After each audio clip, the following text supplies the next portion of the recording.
I can't afford cocaine. I have an Apple ecosystem. I couldn't afford cocaine with everything I got.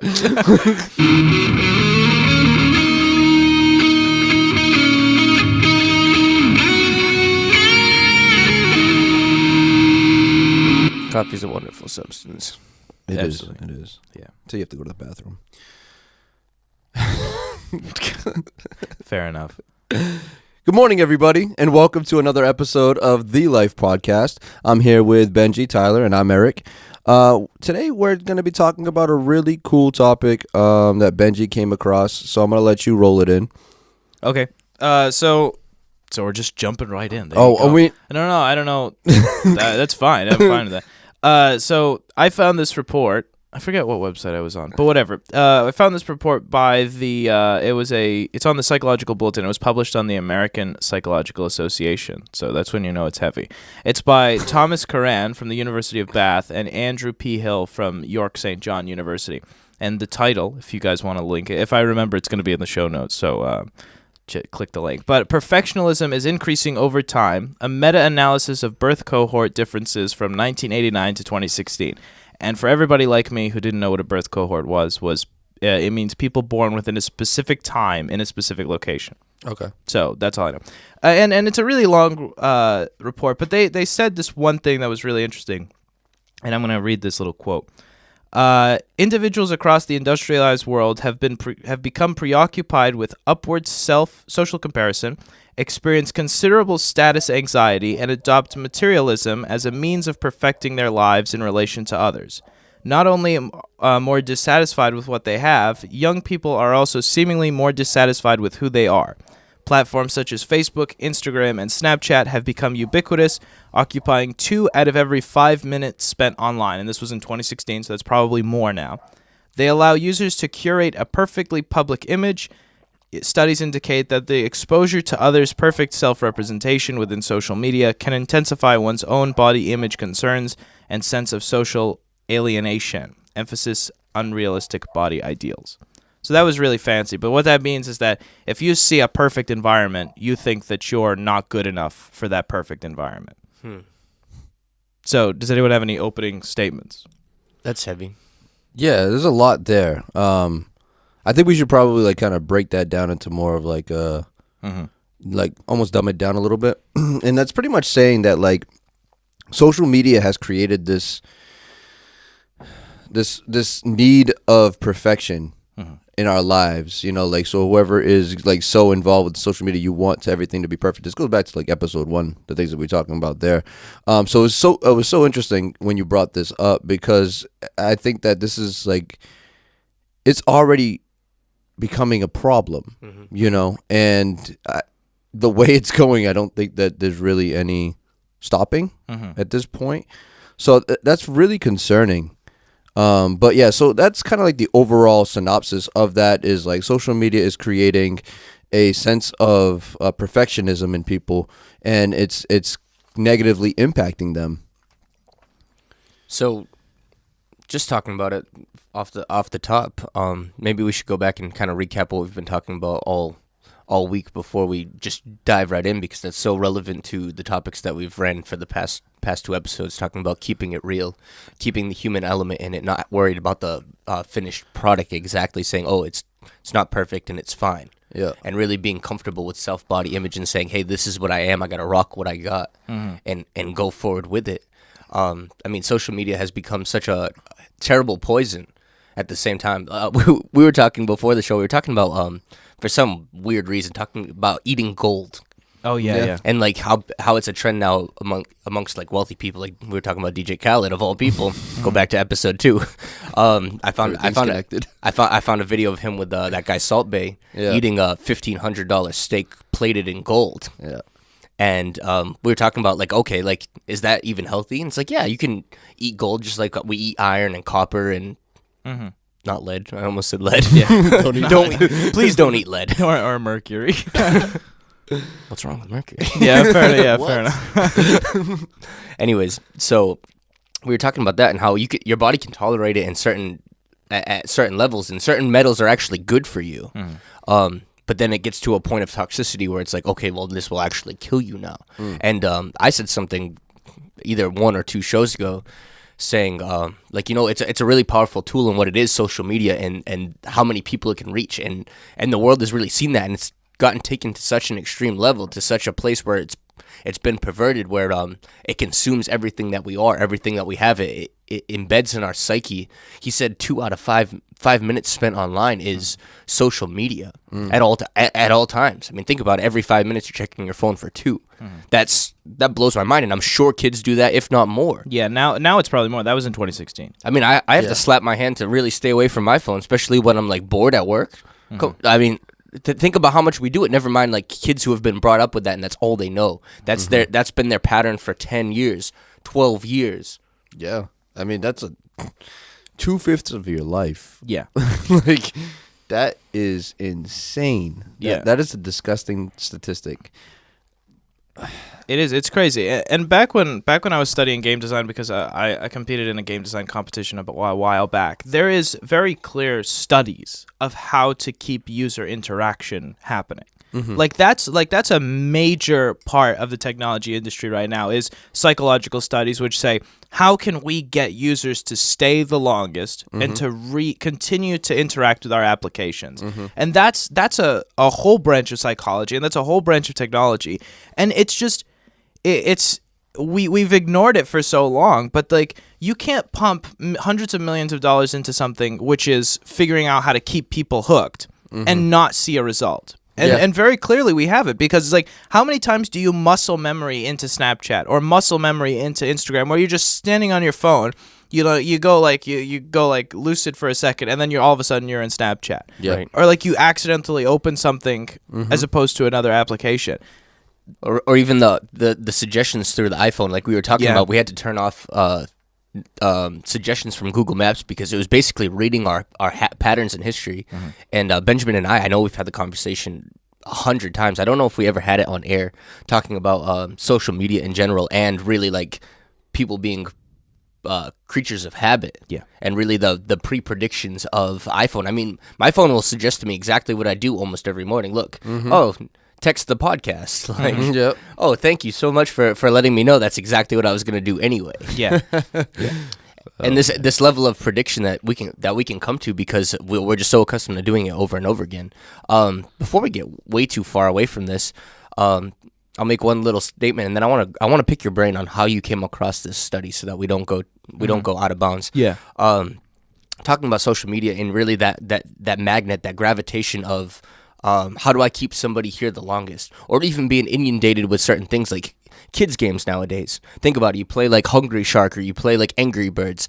The advertisements within them, it's like these kids get bombarded with such like tantalizing but perverse like games. It's like play World of Wizards or something, and then there's this like giant pair of boobs staring at you at the face. It's like, how would you not at 10, 12 years old be like, yes, I'm gonna play World of Wizards, like Yeah. Because they know how to advertise. This is something that we've poured so much money into.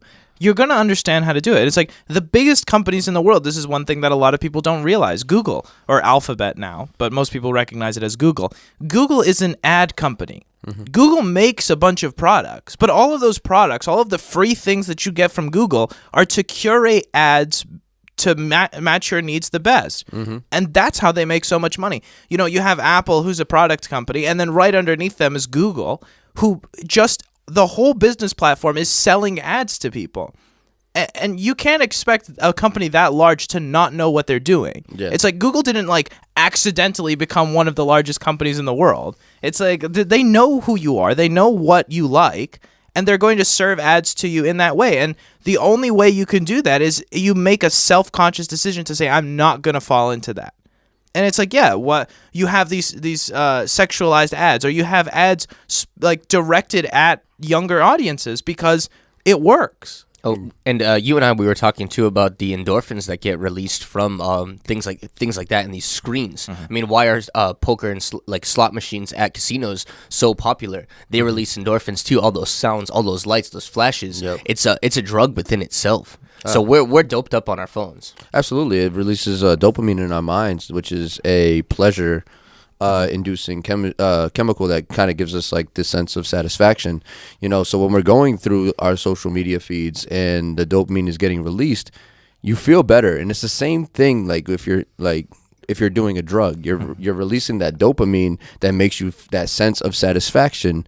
And it's literally like the only difference is like one, you have to fit, like I honestly don't see a difference. So that there is no difference. Chemically, they're the same, and that sounds so weird to somebody who's not in industry or somebody who doesn't study this type of stuff. Where it's like you're listening to this podcast and you work in like some other unrelated industry, and you're like, me doing cocaine and me going on Facebook is not the same thing. But it's like chemically, addictively, they are close to the same concept. Yeah. It's if you have to buy the newest Apple products too, it's about equal in expense. yeah, fair enough. It's like, I can't afford cocaine. I have an Apple ecosystem.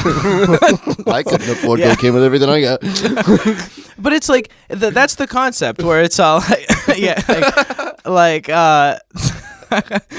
that's the concept where it's like it doesn't sound like it, but it's masked so deeply in this concept of fluidity and everything's free asterisks, and it's like it doesn't cost you anything up front, and that's the fun part where it's like I can use Facebook for free, I can use Snapchat for free, but how much is it costing you in time? Wow. No, absolutely. I was just about to say that. It's like that's the scariest concept of free. When it says free, you're paying something. Yeah. And it's gonna be your time. That's what they're like. If they're not gonna take your money, they're gonna take your attention.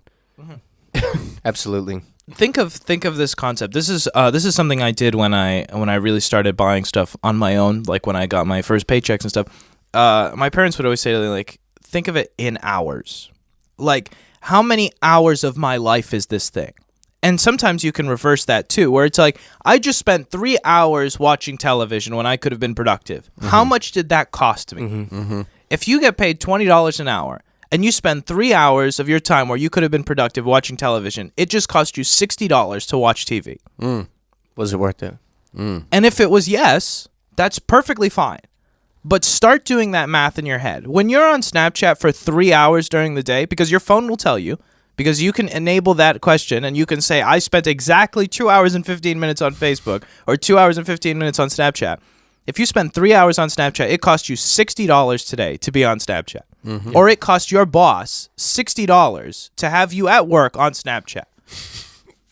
No, it's true. Yeah, no, that's very true. I like that change of perspective on that. Even the idea of like start thinking of like how much money you make. Like look at your paycheck not as the money dollar sign. Look at it as hours spent. And then when you buy things that are obviously you have your bills you have to pay for, but the frivolous things like is it worth it? Is this worth 4 hours of your time? To have this. So that's a really cool concept. I really like it. And I'm gonna hold on to that one. It really puts money in its place too to say like, is this worth my actual time? Is this $60 worth my mental energy, my mental health? We talk about the secret to really having success is doing the most profitable thing at every given moment at all times. Yeah.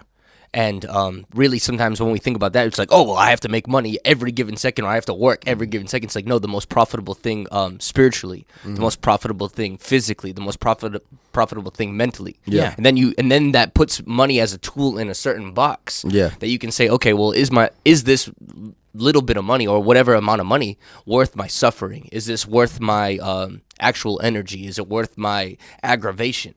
Yeah. And that's really good. And before we take a break, I really want to grill you. How did you stumble upon this study? I must have been on Reddit or something like that, and this was one of those things that came up that people were talking about. I think it was Reddit where I was at. But this is something that I look out for in general. Like whenever I see like perfectionism or studies on human interaction, and the reason why this was interesting to me was because of the sample size. So this was a 41,641 people. Wow. So this was a large study. 70.92% female, with the median age being 20.66 years of age. So this is a really interesting study, and we'll talk about like what it says and why it says it. But in general, it's basically saying that anxiety, depression, and perfectionism are trending upwards, along with self-confidence. Which is kind of interesting, where like those two things, like you have self-confidence and you have anxiety, and people are either on one side or the other. And it's a very, like, there's causing a divide between the general population. And let's see where the fine line is, and what and where the disconnect is, and we can dissect that when we come back. Yeah, absolutely. Stay tuned.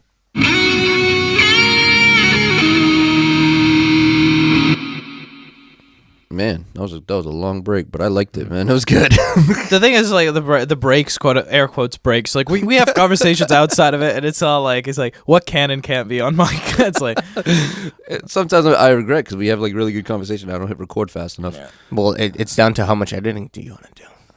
fair enough. This is Yeah, a good certain point. things, as much as we want to be real, there are certain things that we just cannot speak about. Well, it's not that we can't speak about. It's just like off topic. Fair enough. Yeah.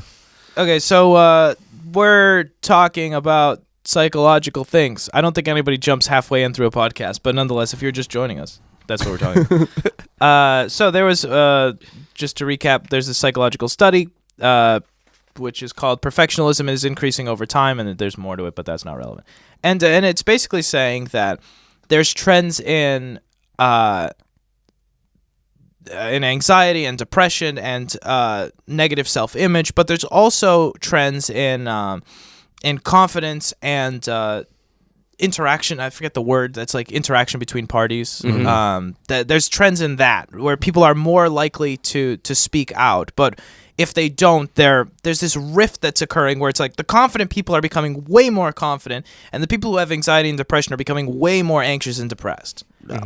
Yeah. I mean, you can almost see it too. Like outside of that statistic, I mean, you could see that if you go through social media, you could see the people who get, 10,000 shares for nothing, and then there's people who like are putting out their heart and soul, and they get 2 shares, and that is like a huge thing. And it's not like this is not a competition of shares, but that's the problem, is the perception that they believe that these people aren't sharing my stuff, they don't care about me. You know what I mean? How come this person got this much? Like, it's just too visual. Like, you can see the numbers. Like, it's too easy to compare. It makes it way too easy to compare, in my opinion, because you're putting all those statistics right on the post, and you can see, wow, this, or like if you're a girl, like, oh, this girl got 2,400 likes on a picture that she posted. I got 7.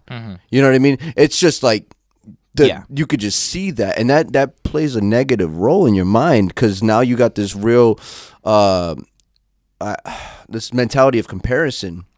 And I was saying a couple episodes ago, like, there's people that's the first thing they do when they wake up in the morning is they roll over, grab their phone, Facebook or Instagram, and compare and compete. And they're just checking compare and compete, and with a little bit of dopamine. Yeah. It's just a dab of dopamine, but that's the problem. All right, let me build this framework here. So there's a direct correlation, and they run parallel. People who are super confident with social media, and it'll only boost that confidence and that I guess, right, that was the word that was used, confidence. Yeah, confidence. Yeah. Confidence, and then the other side is like destructive anxiety and that compare and compete, just like trash, and they run completely parallel in opposite directions. Yep. We can see that. As you build that framework, I mean, there are times where people who appear to be super confident, they live and die by the like system. And that's crazy too, is that anxiety and that fear is riding behind that confidence. And if they don't get the satisfaction on social media, that will die. Somebody that I follow, this guy's name's Bill Johnson. He says, if you don't live by the praise of men, you won't die by their criticism. And I mean, it's so true. Yeah. I mean, we were talking about being real, being self-confident, and really just being wholesome people, body, soul, and spirit these past couple days. And it's really, really, really important that we're complete as people, so that we don't have to feed off of those outside virtues that are our ecosystem inside. Like I said, body, soul, and spirit. Our ecosystem here is healthy, so that any of those outside factors don't mess up what's going on inside. Absolutely. I have another quote here by a man named A.W. Tozer, and I mean, he is incredible. And he says, a man after God's own heart must be dead to the opinion of his friends as well as his enemies. Whatever's going, that's 100% keeping it real. We're talking about having just a pure face. Yeah. Having your pure face, and you being you, no matter what comes into you or what's around you is so valuable in this social media age. The equivalent quote that I know about that is a lion does not concern itself with the opinions of sheep. Absolutely. And that's such a core concept where it's like, if you are who you are, you don't have to care about what everybody else thinks. And I've pulled up this picture because the internet is sometimes self-referential, where it's like the internet is ironic, but it understands that it's ironic. So somebody, I don't know if everybody remembers the world record egg. Okay. So I forget who had the biggest image on Instagram, the most liked image on Instagram, and somebody was like, "I'm gonna beat that." So they posted a picture of an egg, with the sole purpose of it becoming the most liked picture on Instagram. So this egg now has 53,433,408 likes. It's just a picture of an egg, like a brown egg on a white background. I can see it from here. And it's just and it's just a commentary on how nothing matters. Like how this is just a dumb system, and it's like the number of likes that you have on a picture doesn't mean anything about you. It's just a number. Oh, or even just like money. I mean, really, at the end of the day, money doesn't. It's just a piece of paper. It only has value within the system of I ascribed value to this thing. Something that makes it wholesome is now we're talking about this, going back to the social media thing, is really we've been talking about keeping it real for these past 3 episodes, and having a security in who we are and what our identity is really helps thwart that thing of even likes having real value. Yeah, I mean, I think one important thing that you need to keep in mind when you're going through social media is you have to remember that there are people who come back, like you were saying before, like Google gets paid for ads, so they've got the science down. There are people who make money off of social media. Yes. So they got the science down. They've been practicing how to multiply their likes, interactions, and everything else. There are people that post a picture of them in different countries or whatever, and they get hundreds of thousands of likes. There's a science to that. It's not just like they have all these people that, like, obviously the people like the photo because they're interested in that, but they have built that to that point. You know, it's not just like this random person who never opened up a social media app before, and now he's all this whole almighty thing on social media. But no, this is a science that he has perfected. He's been practicing, he's been researching, he's been studying. He probably continues to study every day what the new algorithms are and everything else. You have to remember that if you're not doing that kind of study up on it, and you get upset when you get 7 likes, there's a reason, you know. So I think that's a core concept. Oh, no, finish your thought. no, that's pretty much it. That's a big core concept in really anything, and a lot of times we get stuck in that stupid compare and compete thing where it's like, oh, this person's an amazing producer, an amazing musician, amazing whatever they are, and like, why can't I do it just that good right out the box? And it's like you don't understand the process that it took. You didn't understand the research, the time, the hours, the energy, or even we talk about just this digital age. You can polish and process the things that actually occurred, but you don't see. If that makes sense. Yeah. You can really polish the turd to make it whatever you want it to be. Yeah, absolutely. This is definitely a you don't have your cake and eat it too situation, where it's like people want to be individuals, and they look at Instagram people who are entities, who are corporations. Even if it's one person, they're an entity, they're a brand, they're a corporation. They look at them and they say, that's just another normal person. Why can't I be like that? And it's like, no, this is a entity, this is a brand, this is a corporation who has money being poured into them, and they have the resources and the ability to do all of this stuff. There is a min-max. When somebody makes a YouTube video of them flying to Ibiza, they're getting paid for that flight, and they're doing a min-max, and they're saying, how much is it going to cost me to go there? How much is it going to do all of this stuff? Versus how much money am I going to make off of all of these videos? And if that's not in the black, they're not going. Absolutely. It's not just somebody swiping their credit card, going to Ibiza, having a bunch of parties, and going home, and going and working their 9-to-5 job. And you can't, in your 9-to-5 job, look at that and say, why can't I just swipe my credit card and go to Ibiza? You can. That's gonna be short-lived. Exactly. Because they're being subsidized by their brand.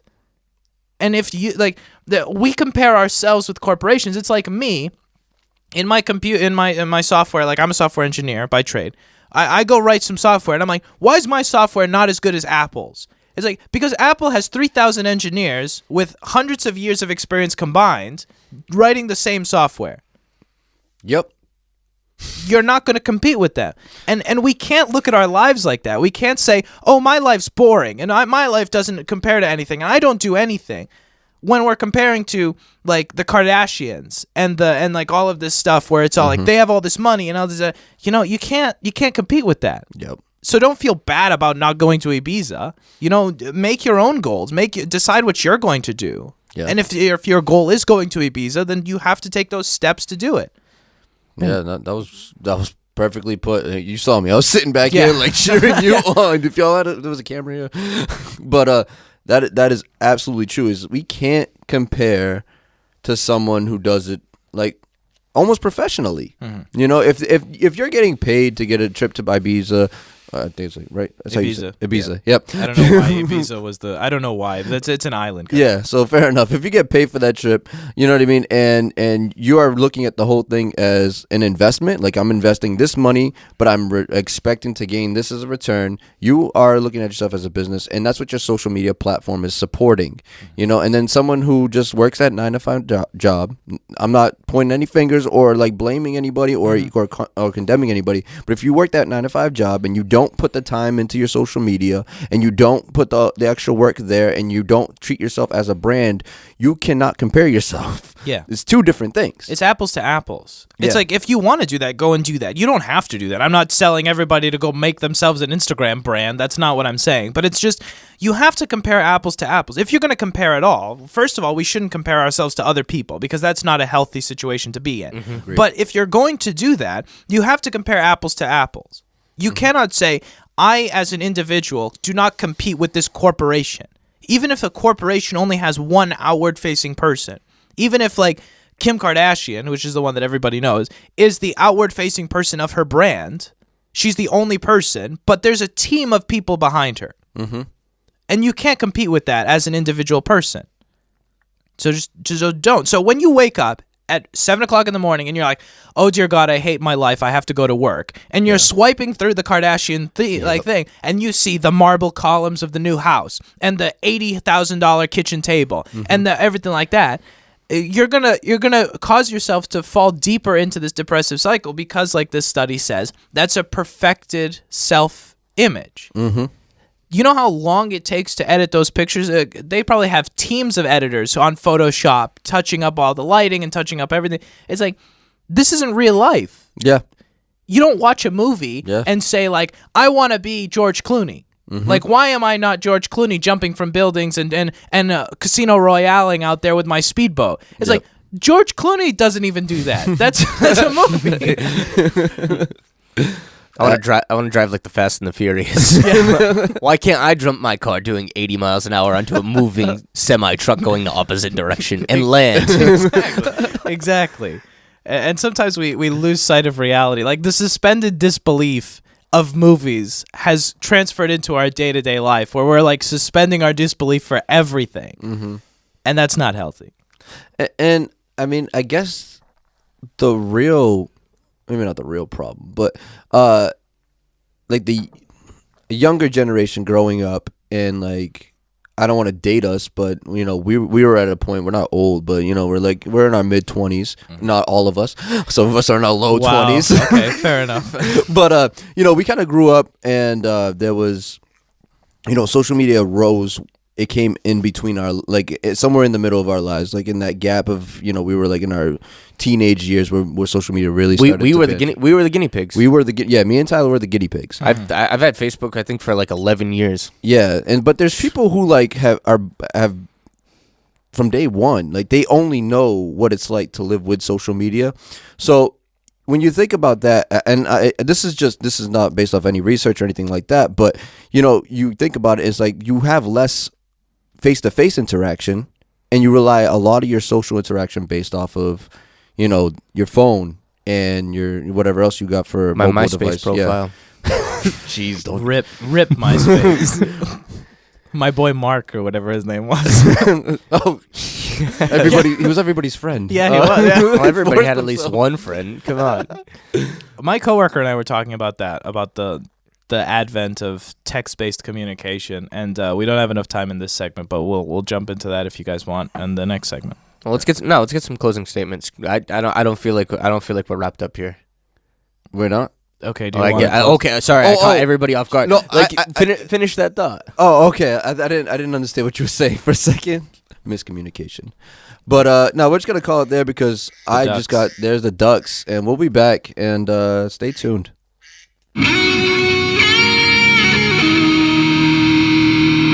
start yet? There we go. Too bad. There's so many good quotes from this. Did we start yet? Yeah, did we start? I think he caught that one. Oh, I definitely did. That could have been the opening, but that's already been. Yeah, we've established what the opening is. So let it be written. So let it be done. Fair enough. So welcome back. We were talking about stuff and things. Yeah. About just body image and social media. I mean, really a lot of stuff. Yeah. Yeah, this is such a large topic because there's so much that goes into it. I didn't at first. I was like, I wonder how long we can actually talk about it. But the more that we've been talking about it, the more I realize there's so much more to talk about. Yeah, there's a lot of little offshoots, which you think is like this little topic, and then it turns into this massive thing where it's like this whole section is a different topic. Yeah. So breaking like the third wall for a second, or the fourth wall. The fourth wall. Yeah, Good not job, the third Tom. one. The third one was already broken. breaking the fourth wall. Just talking about our podcast in general. I'm so grateful that we decided to start with the topic that we did about keeping it real in this social media body image, and just the way it's all started to kind of weave and interconnect has been awesome. Mm. Like you were saying too, you guys kind of looked at me sideways when I was like, no, I'm sure we could talk about keeping it real for like for days. Yeah. It's been days. And it was like, oh, well, maybe we'll shift here or we'll shift there. But I mean, there's so much to explore within this. Yeah. And I'm just so grateful to be able to have the opportunity to stay within these bounds and to have awesome conversations with you guys. Yeah, absolutely. It's awesome to be here with you guys. It's really been. I've always wanted to be part of a podcast, so this is kind of a fruition of years of ideas. Yeah, this has been like months for me, like wanting to start a podcast but not having the right resources. Not having friends. Not having friends. Yeah. Friends are a resource. Yeah.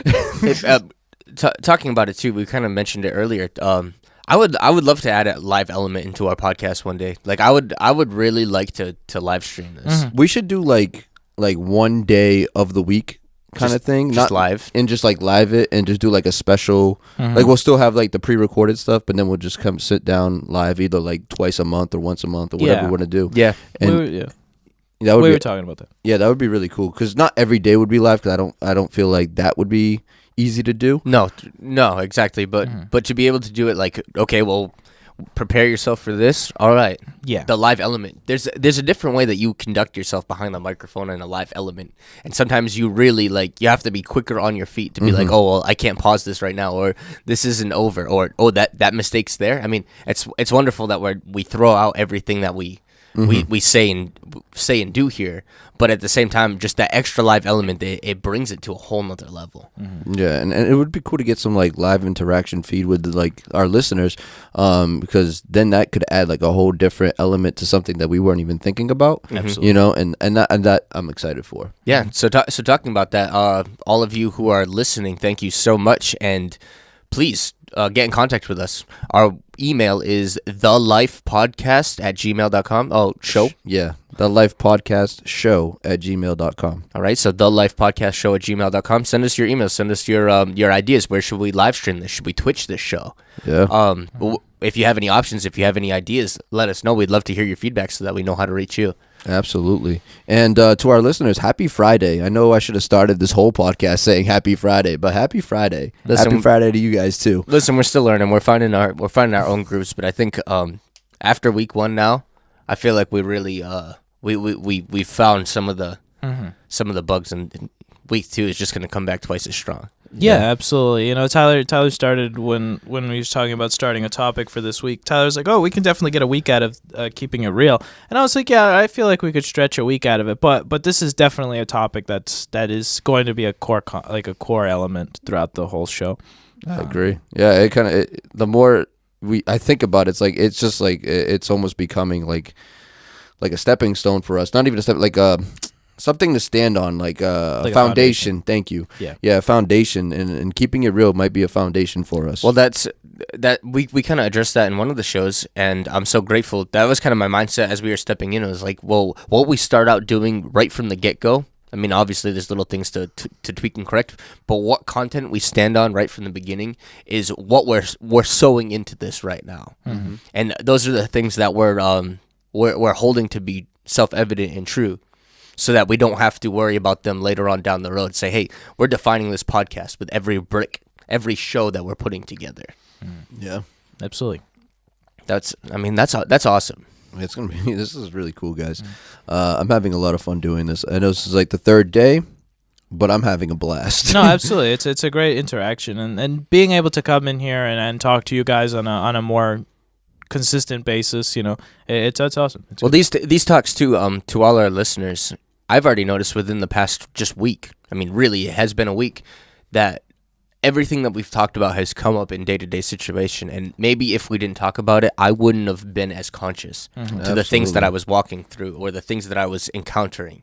Yeah, it's been incredible. It's like everything we talk about is stuff that it's not like we're talking from a place of like, outside perspective. Everything we talk about it somehow comes up in our everyday lives after we leave the studio. And that part is really incredible because I feel like you said, going into it more consciously. These are things that would be happening anyways, but we wouldn't be so conscious about it happening. So it would kind of be like, yeah, whatever, and just move on and not really think about it. But it's been cool to get this new perspective of, what's really going on. And we want to show you all the things that we talk about, we go through, and because we've talked about it, it holds us to that higher standard. I mean, if you've ever met us or if you know us outside of the podcast, the same people that you get here are going to be the same people that you get outside. And the concepts we talk about, it's like, oh, that was for the show. It was like, no, that's something that I live by. And that's why we can talk with such authority, or be, at least if we talk about it, guarantee we're going to end up walking through the thing we talked about. Absolutely. You can't be a passenger in your own life. And that's a real thing that's been a constant theme for a long time, where it's like you cannot be passive in your day-to-day life. You have to actively think about what you're doing and actively think about. So often we become complacent and we go on autopilot and we're just there, and weeks pass by and months pass by, and especially if you're not in like school, or if you're not and you're in just working a 9-to-5 job, or you're working a day-to-day job, and you just like have the same routine again and again and again. And that's how people say, wow, it's been 20 years already, because people become complacent and they become a passive actor in their lives. And we can't do that. We have to be active. We have to say, okay, I'm going to live with purpose, whatever that purpose is. You have to live with a meaning. Yeah, you're responsible for your own success. You're responsible for your own life. Only you can be blamed for it, whatever happens. If things don't go right in your life, it's unfortunate, but somewhere down the road, you're responsible. We talked about that last show. Yeah, it's we like at the sure end did. of the day, I mean, there are obviously people who have complexes where, and this isn't a making of fun or a reaffirming. If you think that everything is your fault, like, and it impacts you in a negative way, that this person stubbed their toe and it's my fault. And Yeah. I'm not talking about that, but at the end of the day, the consequences of our decisions and our actions are our fault because that's what you did. Yeah. And that's a powerful place when you can grab the right mindset with that saying, hey, I'm in control of my destiny. I'm in control of the choices that I make. Being passive, you get driven to and fro, tossed by the wind, and you're basically out of control. Think about things like the Dead Sea. The Dead Sea is just passive. It just sits there and accepts, and that's why there's no life in it. Yeah. Yesterday I listened to this thing. I listen very infrequently, but he's an interesting individual. Ryan Serhan. He has a TV show. He's in Manhattan. He's a real estate agent in Manhattan. And he was talking about this concept of like, stop just accepting your life for what it is. You have the power to change your life. And he's all like, if you want to lose weight, change that now. Go to your fridge, take out all of the stuff that's causing you to gain weight, throw it away. He's like, move more. He's all like, if you want to wake up, He's like, sometimes we sit in bed and we set the alarm and we press snooze and we press snooze and we press snooze. And he's like, we have to make that active decision. He's like, you might not like it, but there's an active decision that you're making. You're saying, I want to wake up at 4 o'clock in the morning for whatever reason. Yep. You press snooze, you're saying to yourself, I don't care about my own decisions. Absolutely. And it's like, no, we have to say, as much as it hurts me to wake up at 4 o'clock in the morning, I've made that decision and I'm going to do it. Yeah. And even those little things of not being complacent, by pressing that snooze button, you're saying, I'm allowing myself not to do what I've told myself I'm going to do. And it's not about the snooze button. It's not about waking up at 4 o'clock in the morning. It's that those little things pile up. And then it becomes, I'm not going to pay my bills. I think the life application of the snooze button is procrastination. Yeah, procrastination. And it's those little, like, we talked about tolerance in, like, one of the first episodes, where it's like, you become complacent and your tolerance becomes bigger and bigger and bigger and bigger. And it's not the snooze button. It's the concept that the snooze button gives you, where you say to yourself, I'm willing to make my life worse. And that's a dangerous concept. Discipline is really what you need for that. Absolutely. You know, and one thing that really changed my life was a perspective, because like I used to always like put blame on other things, but it was the concept of life doesn't happen to you, it happens for you. And that alone really helped me change my perspective on how I handle situations that are just going to happen, whether I want them to or not, or whatever the case may be. So if anyone is listening then needs that kind of assistance, that helped me, and I hope that can help you too. It's just that concept of life isn't happening to you, it's happening for you. So just accept that. A while back, right before we switch, if we're going to switch topics. No, do you think? I put in the show notes, procrastination is leveraging future compacted discomfort for marginalized satisfaction in the present. All right. You want to dissect that? We got 4 minutes. So procrastination is leveraging future compacted discomfort. Usually, whenever we procrastinate, we make ourselves worse later. So we're saying, I'm going to make my life worse. Problem for tomorrow. Yeah. So that I can have a little bit of a better day today.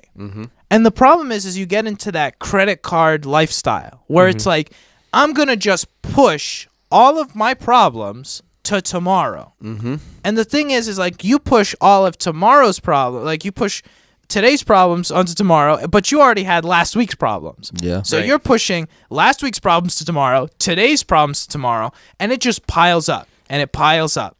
You can really see that in practical application. I can see that a lot in big parts of my family where that was their outcome, where they said, okay, well now I have to compromise. I have enough money just to pay for X and X. It's like, well, you know, I'm so discomforted by the fact that I only have money for X and X. I'm not going to pay for X and X, but I'm going to go buy some drugs, or I'm going to buy coffee and cigarettes, and I'm just going to sit in my misery. And instead of using my last $7 to better my life, I'm going to go and buy a pack of cigarettes.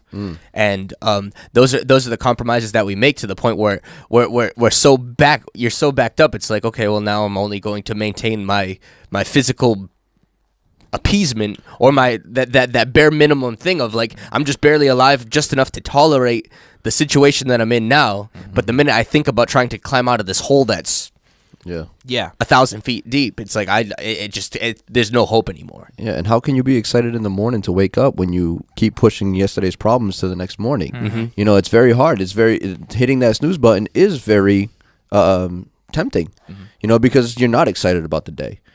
You've been pushing the problems forward, and you know, I how do you get out of that? Like you've been pushing your problems forward for the last 3 years. I can really grab that. Sometimes you do need help. Sometimes you need accountability. Sometimes you need that person to be able to stand there to be like, listen. It's Led Zeppelin said it, nobody's fault but mine. To be able to adopt that, saying I'm here right now not because of X and X and X and X and X, but nobody's fault but mine, so it's going to be my fault that I get out of this. I mean, we take fault as a bad thing, but fault is basically I'm owning this. So you got something? There was a song. The reason there was a song that used to be like, I worked all day, I worked all week, I worked all month. It's like still don't have money for the rent, so you better believe I'm going to the club tonight. And it's like, but tonight's all that matters. So it's like, but I got like $20 in my pocket, and I'm just gonna go.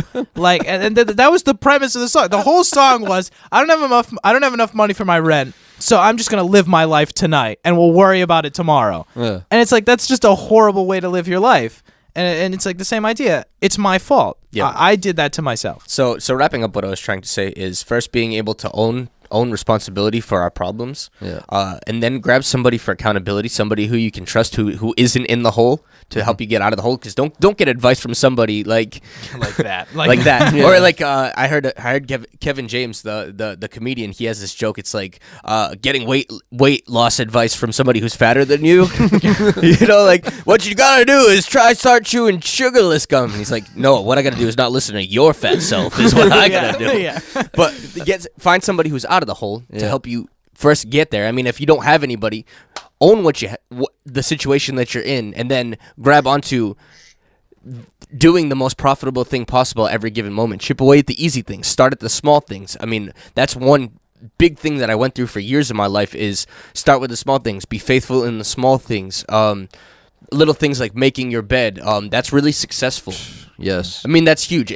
Starting the day right, ending the day right. I mean, what you sow. I mean, that's the world's concept is what you sow. I mean, most people will call it karma, or the world will call it karma. But what you sow, I mean, think about it. You stick a seed in the ground. Whatever comes out is what that seed was. Yeah. So if you don't start your day with planting cucumbers, at the end of the day, you're not gonna have some cucumbers. Yeah. It's like, no, why do I have what? Nothing. Oh, that was a pebble. That was a rock. That's not a seed. There's a saying that says the best time to plant a tree was 20 years ago. Yep. The second best is today. Yep. And that's that concept where it's all like, we should have fixed this a long time ago, Hindsight. but we didn't. Yep. So now we have to fix it today. I think that's an awesome place to stop, and hopefully on Monday, depending on the direction that we take, maybe we can pick it back up with that and saying, life's GPS, and you're at the best place possible. Route calculating. Yeah, and I'm gonna leave it as a mystery there, as almost like a parable, and we'll explain it on Monday. And for our listeners, if you do find yourself in a place where you're spending 2 out of every 5 minutes on social media, listen to this last segment of the podcast again. This is just an advice on how to try to get out of that, so you can get that 2 minutes down to maybe a minute. You know what I mean? Get yourself going in the right way, so you're not as crutched by your social media accounts. But this is good. This was a great conversation. I'm sure we'll come back and we can share our techniques for self-discipline and certain skills to be able to build healthy lifestyles. But that's been the Life Podcast. Email us with what you think we should talk about. Yeah. Yeah, this is gonna be good. That's week 1. That's week 1 wrapped up. Thank you guys for listening. In the books. Yes. Yeah. And have a wonderful weekend. Thank you for listening to the Life Podcast Show. We really appreciate all your support. We meet every Monday, Wednesday, and Friday morning just to talk and share our perspectives on everyday life situations. If you haven't already, please share this with your friends and give them a chance to join the conversation. Also, if you liked what you heard today, rate our podcast. The higher the rating, the longer we can keep this going. And a special thanks to our future sponsors that will soon partner with us on this journey. If anyone would like to contact us, please email us at thelifepodcastshow@gmail.com. One word. That's thelifepodcastshow@gmail.com. Be blessed and have a wonderful day. Wonderful day. Wonderful day.